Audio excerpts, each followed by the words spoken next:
Okay, it is first full day in Barcelona. I already uploaded a little bit to Instagram, but those are the short, quick updates. This is the real one.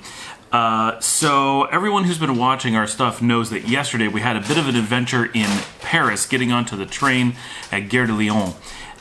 So what happened was we got there about an hour and a quarter early. Plenty of time. We did everything right. We wanted to make sure there was no way we could miss our train because we had that scare in Firenze.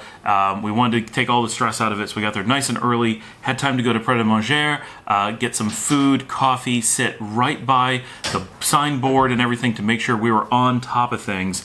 So we watched, and as soon they told us, we talked to one of the guards. They said, "Yeah, 10 minutes before your train," and then we knew how this worked. 10 minutes before your train, look at the board, come out, and just go to the track because they don't announce it until the last second.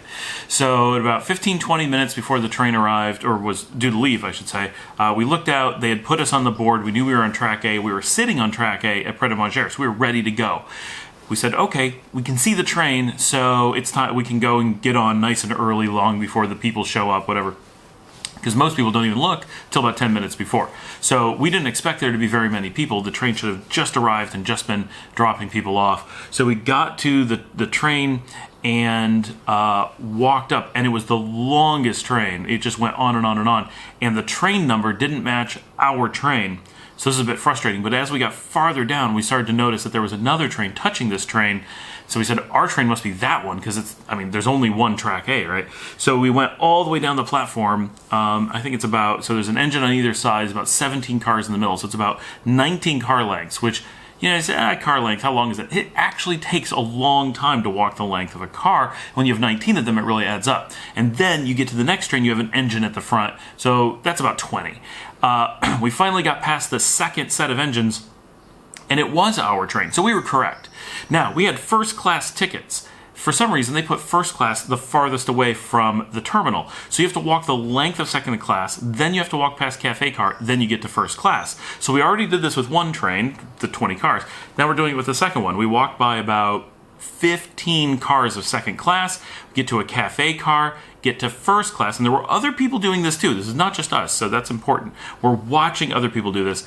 The person in front of us goes to open the door into first class and realizes it doesn't open, looks between the cars, and realizes they're boarding people from the other side. No labels, no warning. We've just walked over 30 train car lengths with we have everything, all of our backpacks and everything. And now we have to figure out how to get back. Now remember, we had 15 minutes when we started, but this took probably about 7 minutes to get this far.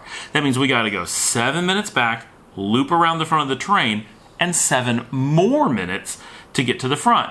Add that up, there's not 15 minutes to do that. They didn't allow enough time to get on the train. They physically didn't give enough time if you followed their directions and went to the track that they said.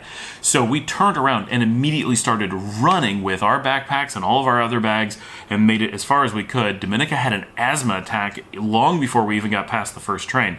So she was in terrible shape. We sent the girls up. There had not been any ticket control to get to the train. There normally isn't, so we didn't expect any. The girls got ahead of us, got up, and found themselves blocked because they required tickets to go to try to get to your train at that point.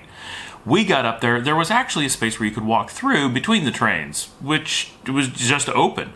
We went to walk through, and a guard comes up and says, no, you can't go through. You have to go through ticket control. So another time they had mislabeled stuff. It looked like you could just walk to the train. No, you have to go to this unsecured security area with a ticket.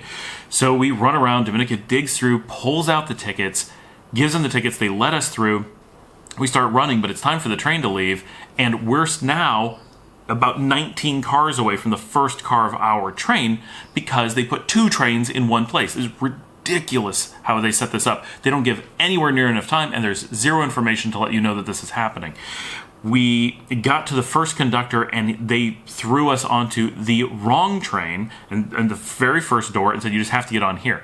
We got on and then had to walk the entire length of our train inside the train to finally get to a conductor who told us there were no seats. We had to sit in the bar car and that we could run out onto the platform and run and jump onto our train in a 3-minute window at some point at our first stop. And our first stop was 2 hours away. So we had to sit in the bar car where it was basically not air conditioned. It was about 85 degrees at least, if not higher, for 2 hours without chairs with backs, with nothing, after having paid for first class and after they had screwed up and we were stuck just doing this terrible, terrible ride for 2 hours and not knowing if we were going to make it to the other car.